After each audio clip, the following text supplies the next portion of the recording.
Dear student, आप लोग कैसे हैं। आज मैं आप लोग को हिंदी व्याकरण में कारक पढ़ाऊंगा, है ना। और व्याकरण का सारा कंसेप्ट आपको मैं बता दूंगा ताकि एग्ज़ाम में मैट्रिक और इंटर में आप अच्छे अंक प्राप्त कर सकें। लगभग व्याकरण जो है बच्चों, मैट्रिक एवं इंटर में लगभग 50% जो भी व्याकरण है ऑब्जेक्टिव में आपको पूछा जाएगा, तो आप लोग ध्यानपूर्वक इसको समझेंगे। देखिए, सबसे पहले हम जानेंगे कि कारक किसको कहते हैं बच्चों, ठीक है। देखिए, कारक क्या होता है। कारक आपको इसमें ध्यान रखना है कि संज्ञा या सर्वनाम के जिस रूप और कार्य से उनका संबंध वाक्य में वाक्य में क्रिया से जाना जाता है, उसे कारक कहते हैं। देखिए बच्चों, आपको ध्यान क्या रखना है इसमें कारक में कि कारक में संज्ञा सर्वनाम आपको पढ़ा चुके हैं। संज्ञा या सर्वनाम के जिस रूप से, मतलब इसमें आपको वाक्य में क्या दिखेगा, संज्ञा और सर्वनाम। संज्ञा या सर्वनाम के जिस रूप और कार्य से उनका संबंध, मतलब संज्ञा या सर्वनाम के जिस रूप से और कार्य से, यानी कि कार्य का मतलब काम से, उनका संबंध वाक्य में क्रिया से जाना जाता है, उसे क्या कहते हैं, कारक। जैसे यहाँ आपको हम बता देंगे आगे, जैसे हम बताते हैं पहले इसका भेद के बारे में जान लेते हैं। संज्ञा या सर्वनाम के जिस रूप से कार्य से उनका संबंध वाक्य में किया जाता है, उसे हम क्या कहते हैं, कारक कहते हैं।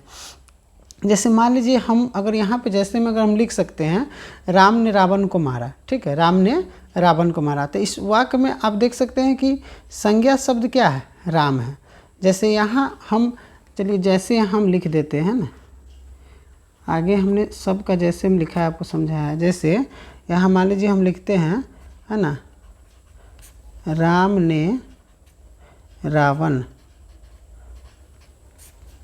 को, है ना, मारा, राम ने रावण को मारा, ठीक है। तो इसमें मान लीजिए इस वाक्य में, है ना, दो संज्ञा शब्द है। दो संज्ञा शब्द कौन होगा बच्चों, दुनिया में जितने भी नाम हैं सभी को संज्ञा कहते हैं। तो राम जो क्या है, संज्ञा है, और रावण भी क्या है, संज्ञा है। मतलब ये व्यक्ति का खास नाम है। आप लोग बताइए राम और रावण, कमेंट करके बताइए कि कौन संज्ञा है, ठीक है। राम जो है संज्ञा पढ़ा चुके हैं आपको। राम और रावण क्या है, यहाँ दो संज्ञा शब्द है। राम ने रावण को मारा, यानी कि राम ने रावण को मारा, और एक क्रिया शब्द क्या है, मारा। मारा क्या है, ये जो मारा जो है हमारा, ये क्या है बच्चों, ये क्रिया शब्द है। क्योंकि मारना, काटना, है ना, कोई काम करते हैं उसी को क्या कहते हैं, क्रिया कहते हैं। तो राम क्या कर रहा है, रावण को मार रहा है, मारने का काम कर रहा है, यानी कि मारा क्या है, क्रिया है। तो राम ने रावण को मतलब इस वाक्य में दो संज्ञा है, पहला राम है और दूसरा क्या है, रावण है। दोनों नाम है, संज्ञा है। और इसमें देखिए यहाँ क्या लिखे हैं, संज्ञा या सर्वनाम के जिस रूप और कार्य से। तो यहाँ संज्ञा क्या है, राम है, तो राम संज्ञा हो गया। राम ने रावण को, मतलब संज्ञा या सर्वनाम के जिस रूप और कार्य से, कार्य करने का कौन कर रहा है, राम कर रहा है, कार्य करने का काम किसको मार रहा है, रावण को। तो मतलब संज्ञा या सर्वनाम के जिस रूप और कार्य से, तो ये मान लीजिए संज्ञा हो गया, इसके रूप और कार्य से, है ना, जिसका संबंध वाक्य में किया जाए, यानी कि रूप और कार्य से जिसका संबंध किस में किया जाए, वाक्य में किया जाए। मान लीजिए हमने यहाँ ये वाक्य हो गया, राम ने रावण को मारा, ये बच्चे क्या हो जाएगा, वाक्य, एक सेंटेंस है। और इसमें किस चीज़ का फॉलो हो रहा है, संज्ञा या सर्वनाम के जिस रूप और कार्य से। तो ये संज्ञा हो गया, यहाँ पे मान लीजिए वह हो गया, वह ने रावण को मारा, चाहे वह मतलब वह लड़का को मारा, कुछ भी हो सकता है, तो वह हमारा सर्वनाम हो जाता है। दोनों हमारा फॉलो हो जा रहा है, संज्ञा या सर्वनाम के जिस रूप और कार्य से। तो यहाँ संज्ञा है, इसके रूप और कार्य से क्या वाक्य में क्या पता चल रहा है, मतलब वाक्य में क्रिया से जाना जाता है, वाक्य में क्रिया से। तो वाक्य में यहाँ मारा क्या है, ये क्रिया है, क्रिया से जाना जा रहा है, तो इसी को हम क्या कहेंगे, कारक कहेंगे। यानी कि राम ने रावण को मारा, तो ये हमारा क्या है, संज्ञा है। और संज्ञा के जिस रूप और कार्य से, इसका कार्य क्या कर रहा है, इसका रूप और कार्य क्या बता रहा है, मतलब काम करने का, क्रिया का, वाक्य में क्या चीज़ का संबंध है, क्रिया का पता चल रहा है, तो इसी को हम क्या कहेंगे, कारक कहेंगे, ठीक है। अब यहाँ बच्चों क्या होता है, कारक का जो होता है, कारक जो है, कारक का जो भेद होता है, कारक का भेद 8 होता है। कारक का भेद कितना होता है बच्चों, कारक का भेद आपको, है ना, कारक का भेद 8 होता है। पहला होता है हमारा कर्ता कारक, पहला क्या होता है, कर्ता कारक, याद रखिएगा। दूसरा होता है हमारा कर्म कारक, तीसरा होता है करण कारक, चौथा होता है संप्रदान कारक, और पांचवा हमारा होता है आपादान कारक, और छठा हमारा होता है क्या, संबंध कारक, और सातवां जो होता है अधिकरण कारक, और आठवां होता है संबोधन कारक। तो इस प्रकार आपको बच्चों क्रिया का जो भी 8 आपको भेद था वह हमने बताया। अब एक एक करके इस सब का परिभाषा को हम लोग अच्छे से एग्जाम्पल के साथ है ना समझेंगे। तो आइए सबसे पहले हम जानते हैं कर्ता कारक के बारे में थोड़ा समझेंगे, है ना। तो इसमें आपको बच्चों क्या रखना है, एक चीज़ आपको ध्यान रखना है। इसमें हमने याद करने के लिए कुछ चीज़ बना दिया है आपको, है ना, चिन्ह बना दिया, इसको आप ध्यान रखिए। इसके बाद हम लोग भेद के बारे में चर्चा करेंगे। यहाँ आपको क्या करना है, याद रखना है, हमेशा क्या याद रखना है, कारक जो है इसका कुछ चिन्ह है ना। कारक यहाँ हमने यहाँ क्या लिख दिया है, कारक का चिन्ह, इसको आप हमेशा याद रखिएगा। इसी से आपको है ना एग्जाम्पल देखने में और सवाल हल करने में आपको सहायता मिलेगा। पहले है कर्ता। कर्ता का चिन्ह क्या होता है, ने होता है। कर्ता का चिन्ह क्या होता है बच्चों, ने होता है। कर्म का चिन्ह होता है को। कर्ता ने कर्म को करण से, है ना। संप्रदान का क्या होता है, को के लिए, को के लिए, के वास्ते, के वास्ते का मतलब है उसके लिए, जिसके लिए किया जाता है। तो इसको, और अपादान के क्या चिन्ह होता है, से होता है। और संबंध का होता है का, के, की, रा, रे, री, याद रखिएगा, है ना। और अधिकरण का जो है, अधिकरण में होता है आपको में और पर होता है। और संबोधन जो 8वां जो हमारा होता है, इसमें बच्चों होता है हे, अरे, हा, हो, को, वा। जैसे हमने यहाँ आपको बताया, इसमें बताया जैसे कि कारक के 8 प्रकार होता है। कर्ता, तो कर्ता कर्म, करण, संप्रदान, अपादान, संबंध, अधिकरण और संबोधन जो हमारा हो जाएगा, इसमें आपको पहला जो हमारा हो जाएगा कर्ता कारक, इसका चिन्ह क्या होता है बच्चों, कर्ता ने, याद रखिएगा। ये हमारा 8 है ना, 8 इसका हमने क्या बताया, यहाँ पे भेद बताया है, 8 प्रकार के होता है।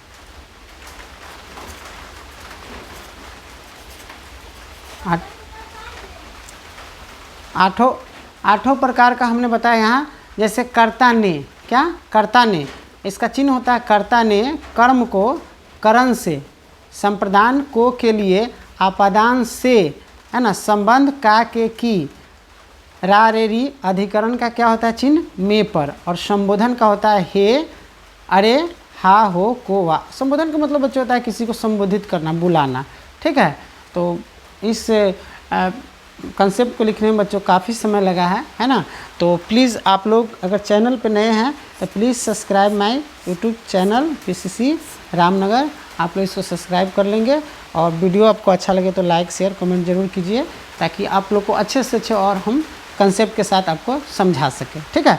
तो इसका चिन्ह बता दिया, यहाँ पे कारक के 8 भेद हमने आपको बताया, और इसका हमने क्या बता दिया, कुछ चिन्ह भी बता दिया कि इसी चिन्ह से आपको क्या करना है, ये चिन्ह से आपको, है ना, इसको याद रखना है, हमेशा याद रख। कर्ता ने कर्म को करण से, संप्रदान को के लिए, आपादान से, संबंध का के, अधिकरण में पर, संबोधन हे, है ना, अरे, हाँ, ये सब को आप याद रखिएगा।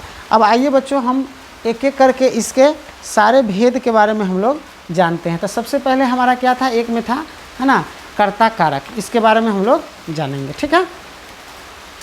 कर्ता कारक के बारे में जानते हैं बच्चों। इसमें आपको क्या ध्यान रखना है, कर्ता कारक जो हमारा होता है, इसमें ध्यान रखना है संज्ञा के जिस रूप से क्रिया, क्रिया का मतलब क्या होता है बच्चों, काम, संज्ञा के जिस रूप से काम करने वाले का बोध हो उसे कर्ता कारक कहते हैं। मतलब इसमें आपको वाक्य में संज्ञा दिखेगा, तो संज्ञा के जिस रूप से काम करने वाला का बोध हो उसे, है ना, कर्ता कारक कहते हैं। इसका चिन्ह होता है ने, अभी बताएं कर्ता ने, इसका चिन्ह क्या होता है बच्चों, ने होता है। थोड़ा बारिश हो रहा है तो थोड़ा साउंड आपका आएगा, तो उस पर ध्यान नहीं देना है, आप लोग को अपना, है ना, पढ़ाई पे ध्यान देना है, ठीक है। बारिश जो बैकग्राउंड साउंड आ रहा है उस पर ध्यान नहीं दीजिएगा। तो इसका चिन्ह क्या होता है, ने होता है। जैसे राम खाता है, राम क्या है, खाता है, तो इसमें खाता जो है, राम खाता है, विभक्ति क्या है, इसमें मान लीजिए इसमें तो चिन्ह कोई नहीं है, चिन्ह नहीं है, लेकिन ये भी क्या है, कर्ता कारक ही है ना। दूसरा यहाँ हमने बताया आपको, राम ने खाया, तो ने जो है क्या बोलते हैं, कर्ता ने, कर्ता कारक में क्या रहेगा, ने रहेगा। तो राम ने खाया, यानी कि ने इसमें विभक्ति है, इसमें शून्य विभक्ति है। लेकिन इसमें एक चीज़, दोनों वाक्यों में बच्चों स्पष्ट है कि खाने का काम क्रिया राम ही करता है, राम खाता है। तो राम जो खाता है, यानी कि खाने का काम कौन कर रहा है, दोनों में तो राम ही कर रहा है। यानी कि ये जो हमारा वाक्य है, दोनों ये वाक्य है, इसमें स्पष्ट है कि खाने का काम क्रिया, यानी कि राम ही करता है। खाता क्या है, क्रिया है, खाया क्या है, क्रिया है। इस दोनों वाक्य में हमको क्या दिख रहा है कि खाने का काम क्रिया राम ही करता है ना। लेकिन पहले वाक्य में ने चिन्ह जो है यहाँ पे ने क्या है, लुप्त है, यानी कि समाप्त है, इसमें लुप्त है या छिपा हुआ है। परंतु दूसरे वाक्य में यहाँ दूसरा जो हमारा वाक्य जो है यहाँ राम ने खाया, इसमें ने विभक्ति है, तो ये क्या है हमारा कर्ता कारक। इसमें ध्यान रखना है कि संज्ञा के जिस रूप से काम करने का बोध हो, तो राम क्या है बच्चों, राम संज्ञा है, राम क्या है, संज्ञा है, और इससे इसके काम करने का क्या हो रहा है, बोध हो रहा है कि खा कौन रहा है, राम खाता है, राम खाता है। तो ये हमारा क्या हो गया, संज्ञा के जिस रूप से क्रिया काम करने का बोध हो रहा है उसे कर्ता कारक कहेंगे। तो क्या हो गया, राम खाता है, तो इसमें आपको ये क्या हो गया, कर्ता कारक हो गया कि राम जो है काम करने का काम कर रहा है, तो राम कर्ता भी हो गया। उसी प्रकार इसमें दूसरा वाक्य में यहाँ देखिए राम ने खाया, तो इसमें तो आप पहचान लीजिए क्योंकि इसमें आपको कर्ता कारक का चिन्ह दिया है, जैसे है ना कर्ता ने, तो यहाँ कर्ता कारक में क्या है, राम, राम ने खाया, तो ने क्या है, कर्ता कारक है। लेकिन ऐसा वाक्य अगर आपको दिखेगा राम खाता है, तो इसमें आपको ध्यान रखना है संज्ञा के जिस रूप से क्रिया यानी कि काम करने वाला का बोध हो रहा है, काम करने वाला कौन है, दोनों में राम ही है ना, तो काम करने वाला का जिसमें बोध होगा उसे क्या कहेंगे, कर्ता कारक कहेंगे। ठीक है, आपको ध्यान रखना है इस चीज़ को। इसमें शून्य विभक्ति है लेकिन इसमें ने, इसमें चिन्ह है। अगला जो है हमारा दूसरा है बच्चों यहाँ है ना कर्म कारक, इसके बारे में थोड़ा जानते हैं। देखिए कर्म कारक क्या होता है, जिस पदार्थ पर क्रिया का फल पड़े, मतलब कोई चीज़ पे, जैसे कोई काम है, जैसे पदार्थ का मतलब क्या होता है, कोई वस्तु, कोई सामान हो गया, मान लीजिए जिस पदार्थ पर क्रिया का फल पड़े उसे कर्म कारक कहते हैं। मतलब जिस वस्तु पे क्रिया का फल पड़े, यानी कि क्रिया का मतलब क्या होता है बच्चों, काम, जिस पदार्थ पर, चाहे पदार्थ नहीं समझ में आ रहा है तो वस्तु हो सकता है, जिस वस्तु पर, यहाँ वस्तु भी लिख सकते हैं हम चाहिएगा तो बन जाएगा, जिस वस्तु पर क्रिया का फल पड़े, यानी कि जिस वस्तु पे काम करने का फल पड़े उसे कर्म कारक कहते हैं। इसका चिन्ह क्या होता है बच्चों, बताए थे आपको है ना, कर्ता ने कर्म को, यहाँ हमने बताया क्या है, कर्म, यहाँ हमने बताया कर्म को, इसको याद रखिएगा, ये इसी से आपका पकड़ में आएगा सारा सवाल। इसको वेरी वेरी इंपॉर्टेंट है, याद रखने के लिए इसको हमने लिख भी दिया आपको। तो ये है इसमें मतलब जिस पदार्थ पर क्रिया का फल पड़े उसे कर्म कारक कहते हैं। इसका चिन्ह क्या होता है, को। जैसे यहाँ जैसे आप देख सकते हैं बच्चों, यहाँ पे क्या है, गोलू आम खाता है, गोलू आम खाता है, तो गोलू आम खा रहा है, लेकिन इस चिन्ह में आप देख रहे हैं कि हमने आपको क्या बताया, कर्ता ने कर्म को, लेकिन को चिन्ह यहाँ पे नहीं है, जीरो विभक्ति यानी कि शून्य विभक्ति, यहाँ पे ने नहीं है, इसका विभक्ति है ना, को नहीं है, सॉरी है ना, कर्ता ने कर्म को, तो को विभक्ति नहीं है, फिर भी यह कर्म कारक है। कैसे, देखिए आपको हमने क्या बताया यहाँ पे, जिस पदार्थ पर, जिस वस्तु पर क्रिया का फल पड़े, माने गोलू जो है ना, खाता क्या है, क्रिया है, खाता क्या है, क्रिया है, और आम पर फल, इस आम जो है ये क्या है, हमारा कोई वस्तु है, फल है खाने का, और इसका प्रभाव किस पे पड़ रहा है, यानी कि जिस पदार्थ पर क्रिया का फल पड़े, मतलब खाता जो है इसका फल किस पे पड़ रहा है, आम पे। मान लीजिए कि अगर आम को खा रहा है तो आम तो ख़त्म होगा, आम ख़त्म हो जाएगा, खाएगा कोई तो गोलू आम खाता है, तो इसमें आपको क्या हो जाएगा,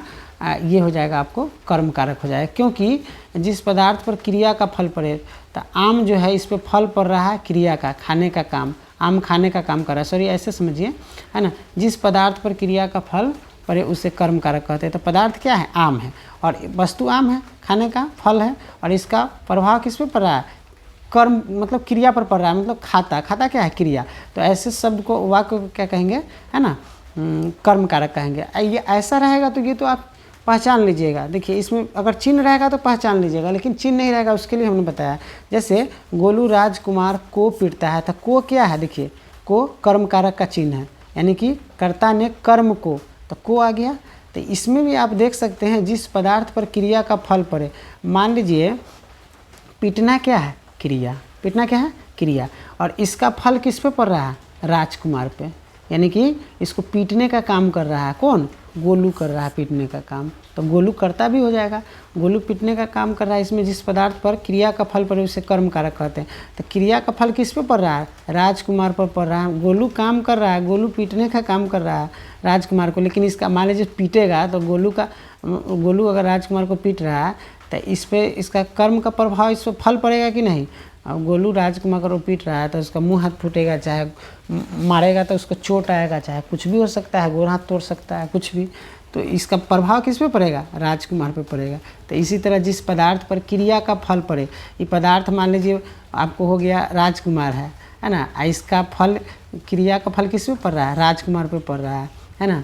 तो ये क्या हो जाएगा हमारा, आपको कर्म कारक हो जाएगा। ठीक है बच्चों, आराम से समझिए, सारा कंसेप्ट आपको हम बताएंगे, है ना। अगर वीडियो अच्छा लग रहा हो तो आप लोग लाइक करते चले, शेयर करें, कमेंट करें और चैनल को सब्सक्राइब भी करते चले, ताकि आपको हम अच्छे से अच्छे कंसेप्ट और दे सकें। ठीक है, अब आइए हम तीसरा आपको बच्चों बताते हैं।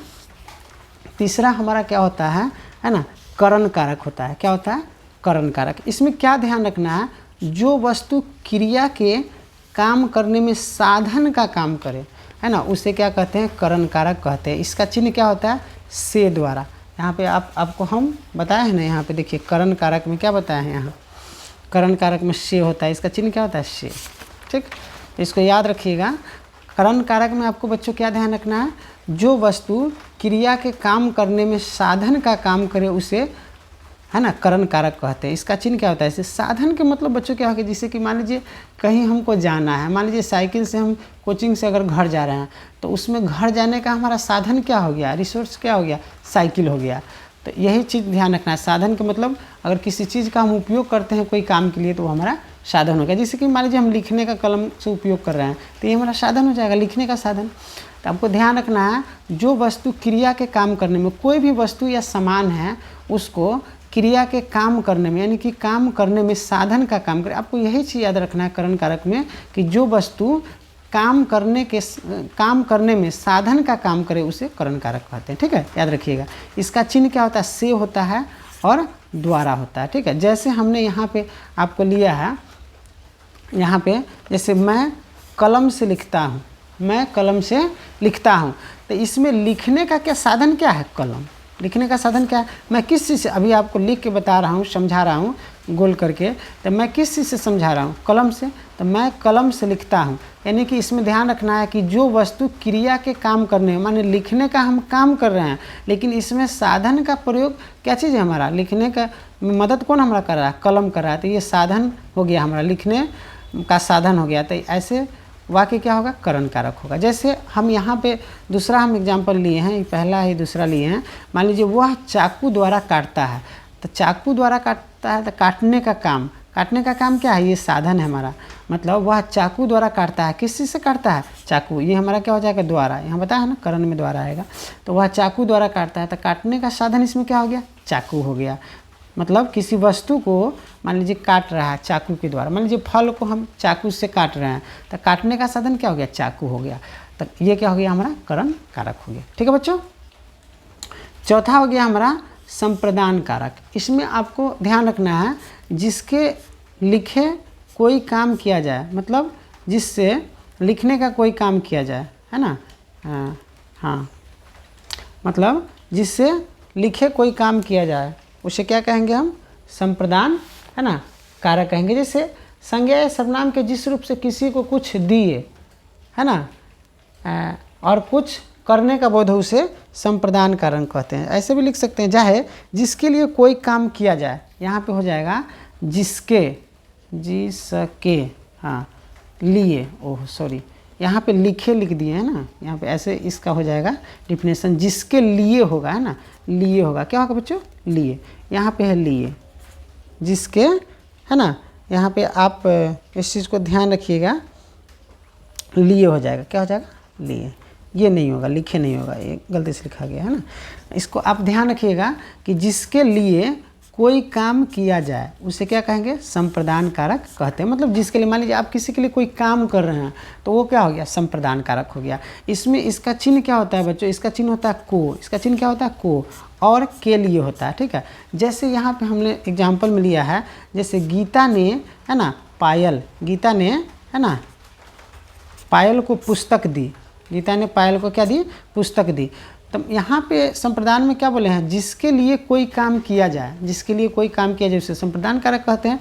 तो गीता के लिए काम पायल क्या कर रही है, गीता ने पायल को पुस्तक दिया, यानी कि जिसके लिए कोई काम किया जाए उसको क्या कहेंगे, संप्रदान। तो यहाँ पायल क्या कर रही है, पुस्तक देने का काम कर रही है, तो ये क्या हो जाएगा, संप्रदान कारक है। जैसे दूसरा हो जाएगा एग्जाम्पल, पायल ने माही के लिए हार खरीदी, पायल ने माही के लिए हार खरीदी। तो यहाँ जिसके लिए कोई काम किया जाए तो पायल क्या कर रही है, माही के लिए काम कर रही है, यानी कि क्या चीज़ का काम कर रही है, हार खरीदने का काम कर रही है ना। तो ये हमारा क्या हो जाएगा, संप्रदान कारक हो जाएगा। वीडियो अच्छा लगे तो आप लोग लाइक करते चले, ताकि हमको पता चले कि आप लोग को वीडियो पसंद आ रहा है, और इससे भी अच्छा हम कंसेप्ट आपको समझा पाएँ। ठीक है, बस लाइक करने का यही उद्देश्य है, हमको लगे कि आपको वीडियो समझ में आ रहा है। ठीक, आगे हमारा बच्चों हो जाएगा, अब पचमा यहाँ हो जाएगा हमारा, है ना। पचमा हमारा हो जाएगा आपादान कारक। क्या हो जाएगा, आपादान कारक हो जाएगा। देखिए आपादान कारक में आपको क्या ध्यान रखना है, संज्ञा या सर्वनाम के जिस रूप से विरह, बिछुड़ना, अलग, दूरी, तुलना आदि का बोध हो उसे क्या कहेंगे, आपादान कारक कहते हैं। इसका चिन्ह क्या होता है, से होता है। आपादान कारक में बच्चों आपको क्या ध्यान रखना है कि कोई शब्द होगा ना, मतलब संज्ञा या सर्वनाम के जिस रूप से, मान लीजिए कुछ लिखते हैं, जैसे राम लिखते हैं तो राम क्या है, संज्ञा। वह लिखते हैं तो वह संज्ञा है, कोई वाक्य बनाते हैं तो, है ना। संज्ञा या सर्वनाम के जिस रूप से, जैसे मान बनाते हैं राम एक लड़का है ना, तो ये क्या है, राम क्या है, संज्ञा है। वह एक लड़का है तो वह क्या है, सर्वनाम है। तो संज्ञा या सर्वनाम के जिस रूप से विरह, विरह का मतलब क्या होता है, बिछोड़ना। विरह का मतलब क्या होता है बच्चों, बिछोड़ना या अलग होना। बिछोड़ना यहाँ लिख भी दिया, अलग होना या दूर होना या तुलना करना एक दूसरे में आदि का बोध हो उसे क्या कहेंगे, आपादान कारक कहते हैं। इसका चिन्ह क्या होता है, से होता है।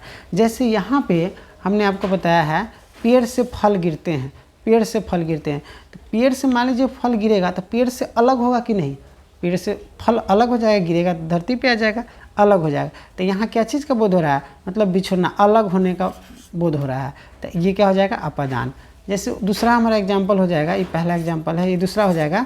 जैसे छात्र कमरे से बाहर गया, छात्र कहाँ गया, कमरे से बाहर गया। तो कमरे से ये क्या है, अलगाव, मतलब अलग होने का इसमें पता चल रहा है कि छात्र कमरे से बाहर गया, यानी कि कमरा से छात्र अलग हो गया। मान लीजिए क्लास से आप बाहर चले गए, तो क्लास से आप बाहर चले गए तो मतलब क्लास से अलग होने का इस मतलब प्रभाव पड़ रहा है कि नहीं, कि आप क्लास से अलग हो गए, अलगाव हो गए, ठीक है ना, अलग हो गए। ठीक है, आगे हमारा छठा आता है बच्चों, है ना। छठा हमारा हो जाएगा संबंध कारक। छठा क्या हो जाएगा, संबंध कारक हो जाएगा। ठीक है, इसमें आपको क्या ध्यान रखना है बच्चों कि संज्ञा या सर्वनाम के जिस रूप से किसी एक वस्तु का अन्य वस्तु से संबंध का पता चले। इसमें आप क्या ध्यान रखिएगा कि संबंध कारक में संज्ञा या सर्वनाम के, ठीक है, जिस रूप से किसी एक वस्तु या अन्य वस्तु का संबंध का पता चले, यानी कि इसमें वाक्य में दिखेगा आपको संज्ञा या सर्वनाम के जिस रूप से, है ना, किसी एक वस्तु या अन्य वस्तु के साथ मतलब एक दूसरे के साथ संबंध का पता चलेगा, उसे क्या कहेंगे, संबंध कारक कहते हैं। इसके कारक चिन्ह क्या होता है बच्चों, इसके कारक चिन्ह का, के और की है। जैसे गोलू का घोड़ा दौड़ता है, देखिए इसमें देखिएगा ये क्या हो गया, वाक्य हो गया। गोलू का घोड़ा दौड़ता है, ये क्या हो गया, वाक्य हो गया। एक सेंटेंस हमने बनाया, तो इसमें क्या बोले हैं आपको, संज्ञा है सर्वनाम के जिस रूप से। तो गोलू क्या है, संज्ञा है। गोलू क्या है, संज्ञा है। आप लोग कमेंट करके बताइए कि गोलू कौन संज्ञा है, घोड़ा कौन संज्ञा है, आप लोग कमेंट करके बताइए। ठीक, और दौड़ता कौन संज्ञा होगा, है ना, दौड़ चाहे दौड़ता, ये हमको बताइए। गोलू कौन संज्ञा बताइए, घोड़ा कौन संज्ञा बताइए, कमेंट करके बताइए। ठीक है, यहाँ आपको हम बता रहे हैं कि हमारा परिभाषा क्या है, संज्ञा या सर्वनाम के जिस रूप से किसी एक वस्तु या अन्य वस्तु से संबंध का पता चले, यानी कि इसमें संबंध का पता चले उसे संबंध कारक। जैसे गोलू का घोड़ा दौड़ता है, तो गोलू और घोड़े से क्या है, संबंध है। गोलू और घोड़े से क्या है बच्चों, संबंध है। घोड़ा किसका है, गोलू का है, और गोलू का घोड़ा है, तो ये पता चल रहा है कि, है ना, गोलू से घोड़े का क्या है, संबंध है, यानी कि रिलेशन है। घोड़ा किसका है, गोलू का। तो इसमें यही देखना है संज्ञा या सर्वनाम के जिस रूप से। तो संज्ञा हमारा गोलू हो गया, इसके रूप से पता चल रहा है संज्ञा या सर्वनाम के जिस रूप से एक वस्तु का अन्य वस्तु से। मान लीजिए गोलू प्राणी है, वस्तु प्राणी है, ये घोड़ा क्या है, हमारा जानवर है, तो इससे इसका क्या है, संबंध का पता चल रहा है। तो इसे हम क्या कहेंगे, आपको संबंध कारक कहेंगे। ठीक है, आपको याद रखना है। जैसे इसका चिन्ह भी क्या होता है, कारक चिन्ह होता है का, तो यहाँ क्या लगा हुआ है, का लगा हुआ है, यानी कि गोलू का घोड़ा दौड़ता है। चिन्ह से भी आप पकड़ सकते हैं। ठीक है बच्चों, आगे हम दूसरा एग्जाम्पल इसी का बताते हैं, संबंध कारक का। ठीक है, संबंध कारक का दूसरा एग्जाम्पल बताते हैं। जैसे यहाँ पे हमने लिखा है गोलू के घोड़े दौड़ते हैं। अब घोड़ा किसका दौड़ रहा है, घोड़ा गोलू का है, किसका है, तो संबंध है कि नहीं, के। यहाँ पे के भी बताया है, देखिए यहाँ पे हमने बताया है, यहाँ पे चिन्ह क्या बताया, कारक चिन्ह का, के और की होता है इसका।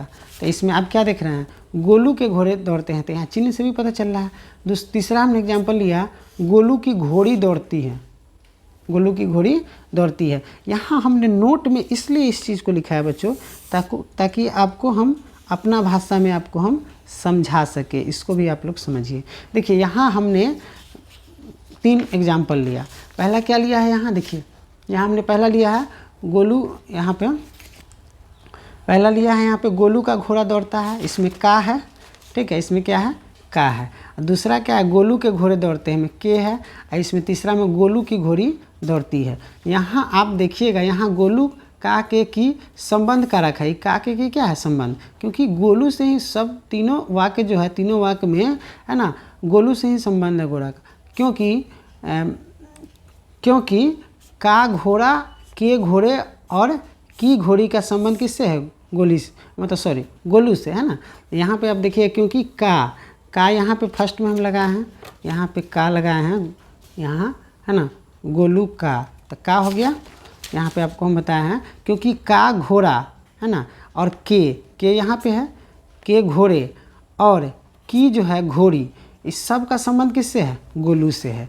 तो इसमें कारक का संबंध क्रिया से न होकर वस्तु व व्यक्ति से रहता है। आपको इसमें ध्यान रखना है कि आपको संबंध कारक में, मतलब इसमें कारक का संबंध क्रिया से ना होकर, मतलब इसमें तो काम घोड़ा कर रहा है लेकिन इससे इसका रिलेटेड होगा, ठीक है, मतलब वह संज्ञा से या सर्वनाम से।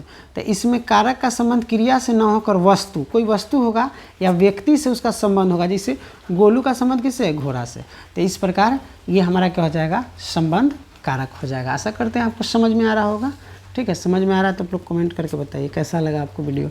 7वां हमारा हो जाएगा अधिकरण कारक, ठीक है। अधिकरण कारक में आपको बच्चों क्या ध्यान रखना है इसमें, है ना, संज्ञा या सर्वनाम के जिस रूप से स्थान, समय, अवसर या आधार का बोध हो उसे अधिकरण कारक कहते हैं। इसमें आपको क्या ध्यान रखना है, अधिकरण में संज्ञा या सर्वनाम के जिस रूप से, आपको अधिकरण में क्या ध्यान रखना है कि संज्ञा या सर्वनाम के जिस रूप से कोई भी वाक्य लिखे, जिसे शिक्षक वर्ग में पढ़ाता है, ये क्या बच्चों, वाक्य है ना, सेंटेंस है, शब्द से ही वाक्य बनता है। ये हमारा इस शब्द हो गया, ये सब एक जगह आपस में मिल गया तो क्या बन गया, वाक्य बन गया, ठीक है।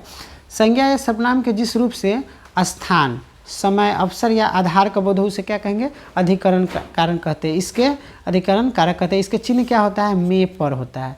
चाहे इसको ऐसे भी आप एग्जाम्पल में ले सकते हैं कि जिससे क्रिया के आधार का ज्ञान प्राप्त हो उसे अधिकरण कारक कहते हैं। मतलब जिससे काम करने का आधार का, मतलब आधार का मतलब बेस हो गया। मान लीजिए लिखने का आधार क्या है, कलम है ना, बेस है। तो जिससे क्रिया के आधार का मतलब पता चले उसे अधिकरण कारक कहते हैं, ठीक है। ऐसे भी हो सकता है, चाहे संज्ञा या सर्वनाम के जिस रूप से स्थान, समय, अवसर या आधार का बोध उसे अधिकरण कारक कहते हैं। इसका चिन्ह क्या होता है, में पर होता है। जैसे शिक्षक वर्ग में पढ़ा रहे हैं, शिक्षक कहाँ पढ़ा रहे हैं, वर्ग में पढ़ा रहे हैं। देखिए शिक्षक जो है बच्चों संज्ञा या सर्वनाम के जिस रूप से, तो शिक्षक हमारा संज्ञा है। आप लोग कमेंट करके बताइए कि शिक्षक कौन संज्ञा है, ठीक है। संज्ञा या सर्वनाम के जिस रूप से स्थान, समय, तो यहाँ संज्ञा या सर्वनाम के जिस रूप से, तो ये हमारा शिक्षक क्या है, संज्ञा है। इसके रूप से, इसके मतलब इससे पता क्या चल रहा है, स्थान, समय, अवसर या आधार का पता चल रहा है। शिक्षक वर्ग में पढ़ा रहे हैं, तो कहाँ पढ़ा रहे हैं, वर्ग में। तो इसका मतलब पढ़ाने का मतलब आधार क्या हो गया, वर्ग हो गया। मतलब क्लास में पढ़ा रहे हैं, शिक्षक जो है कहाँ पढ़ा रहे हैं, वर्ग में पढ़ा रहे हैं। तो मतलब संज्ञा या सर्वनाम के जिस रूप से स्थान, समय, अवसर या आधार का बोध होता है। इसमें शिक्षक का आधार का बोध हो रहा है कि शिक्षक का पढ़ाने का आधार कहाँ है। अगर मान लीजिए क्लास नहीं रहेगा, अगर बारिश आ जाएगा तो कहाँ पढ़ाइएगा, तो शिक्षक का पढ़ाने का आधार क्या है, वर्ग है, वर्ग में पढ़ा रहे हैं। तो ये क्या हो जाएगा, अधिकरण कारक हो जाएगा। जैसे यहाँ हमने दूसरा एग्जाम्पल लिया है, गीता छत पर बैठी है, गीता छत पे बैठी है। तो गीता जो है संज्ञा है, देखिए इसमें बैठ जाएगा, आपको परिभाषा पे बैठ जाएगा, संज्ञा है। तो आप लोग कमेंट करके बताइए कि गीता कौन संज्ञा है, ठीक है। गीता छत पर बैठी है, तो गीता छत पे बैठी है, तो उसका बैठने का मतलब स्थान कहाँ है, संज्ञा के जिस रूप से स्थान, देखिए इसमें स्थान फॉलो हो रहा है। बैठने का स्थान कहाँ है, छत। कहाँ पे बैठी है गीता, गीता छत पर बैठी है। तो इसमें स्थान का पता चल रहा है आपको, इसमें आधार का पता, समय, अवसर का भी इसमें एग्जाम्पल बहुत सारा हो जाएगा, है ना। तो गीता छत पर बैठी है, तो इसका बैठने का स्थान कहाँ है, छत पे है। मतलब संज्ञा या सर्वनाम के जिस रूप से स्थान, समय, अवसर या आधार का बोध होगा, इसमें स्थान का बोध हो रहा है, तो इसे हम क्या कहेंगे, अधिकरण कारक कहेंगे, ठीक है। नोट में यहाँ आपको हमने लिख दिया समझने के लिए। देखिए यहाँ वर्ग में और छत पर अधिकरण कारक है, क्योंकि इनसे, है ना, पढ़ाने, यहाँ ने है, ठीक है, पढ़ाने और बैठने की क्रिया के आधार का ज्ञान हो रहा है। मान लीजिए गीता छत पर बैठी है, तो बैठी क्या है? क्रिया। बैठी क्या है बच्चों? क्रिया। अब पढ़ा रहे हैं, पढ़ा क्या है? क्रिया है। तो यहाँ देखिएगा, यहाँ वर्ग में, यहाँ हमने लिखा और छत पर, यहाँ छत पे अधिकरण कारक है, क्योंकि इनसे पढ़ाने और बैठने की क्रिया का आधार क्या है? ज्ञान होता है। मतलब पढ़ाने और बैठने की क्रिया का आधार, है ना, ज्ञान है। मतलब पढ़ाने का मतलब और बैठने की क्रिया का आधार क्या है? ज्ञान है। मतलब पढ़ाने का ज्ञान के मतलब आधार क्या है? ज्ञान है शिक्षक के द्वारा। और दूसरा चीज़ है, बैठने का आधार क्या है? छत है। ठीक है, इसमें थोड़ा समझ लीजिएगा, ठीक, इसको अच्छा ढंग से। यहाँ पे सब हम लिख दिए नोट्स में। अब 8वां हमारा बच्चा लास्ट हमारा आता है ना, इसमें आपको ध्यान रखना है 8वां संबोधन कारक। देखिए इसमें क्या ध्यान रखना है, जिस शब्द से किसी को पुकारने या बुलावे का भाव प्रकट हो। ये आपको ध्यान रखना है कि जिस कारक से, है ना, जिस शब्द से, कोई शब्द है, जिस शब्द से किसी को पुकारने या बुलावे का भाव प्रकट हो, उसे क्या कहेंगे? संबंध बोधक कारक कहते हैं। इसका चिन्ह क्या होता है बच्चों? हे, हो, अरे, ओ होता है। जैसे हमने यहाँ पर लिया है, हे ईश्वर मेरी सहायता करो, हे ईश्वर मेरी सहायता करो। तो हे ईश्वर क्या है? संबोधन कारक है, यानी कि ईश्वर को संबोधित कर रहा है, उसको मतलब पुकार रहा है कि हे ईश्वर हमारी सहायता करो। ठीक है, तो यहाँ पे क्या लगा हुआ है? देखिए कारक चिन्ह भी यहाँ पे लगा हुआ है ना, यहाँ पे हे लगा हुआ है। देखिए इसमें बोले है ना हे, तो इसको ध्यान रखना है। संबोधन का मतलब जिस शब्द से किसी को पुकारने, मतलब किसको पुकार रहा है? ईश्वर को। पुकारने का भाव, ईश्वर को पुकार रहे हैं लेकिन भाव प्रकट हो रहा है, मतलब उसको देख थोड़ी सकते हैं, मतलब बुला सकते हैं मन से, है ना, भाव से। तो इसमें बुलाने का काम हो रहा है, हे ईश्वर क्या हो जाएगा? संबोधन कारक हो जाएगा, है ना। आशा करते हैं आपको वीडियो समझ में आया होगा, तो है ना, लाइक कीजिए। थैंक्स फॉर वॉचिंग वीडियो, है ना। लाइक, शेयर, सब्सक्राइब, कमेंट, है ना। Thank you all of you.